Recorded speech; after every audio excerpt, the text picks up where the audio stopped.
ကျမသမီးလေး2ယောက်ရဲ့မေမေပါကျမသမီးတွေကိုကျမဘာဖြစ်ချင်လဲလို့တခါမှမမေးခဲ့ဘူးသမီးတို့ကြီးလာရင်ဘာလုပ်မလဲလို့မမေးခဲ့ဘူးဘာကြောင့်လဲဆိုတော့ကျမကိုယ်တိုင်လည်းငငယ်တုန်းက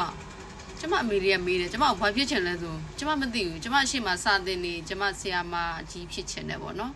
စေးကူးတဲ့လူမြင်ကျမဆရာဝန်ကြီးဖြစ်ချင်တယ်ဒါပေမဲ့အဲ့ဒါကကျမအရွယ်ရောက်လာပြီးတော့ဖြတ်တန်းလာရတဲ့ဘဝနဲ့ကျမတွေးလာမိတဲ့အခါကျတော့အဲ့ဒါတွေကကျမဖြစ်ချင်တာမဟုတ်ဘူး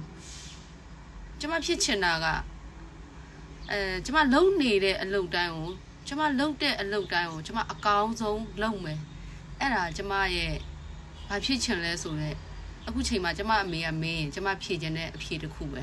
ဒါကြောင့်မို့ကျမသမီးတွေဘာဖြစ်ချင်လဲလို့ကျမမမေးဘူးသူတို့ဘာဖြစ်ခဲ့တဲ့အရာတိုင်းကိုကျမအကောင်းဆုံးလုပ်ပေးမယ်အကောင်းဆုံးဖြစ်အောင်လုပ်ဖို့လဲကျမ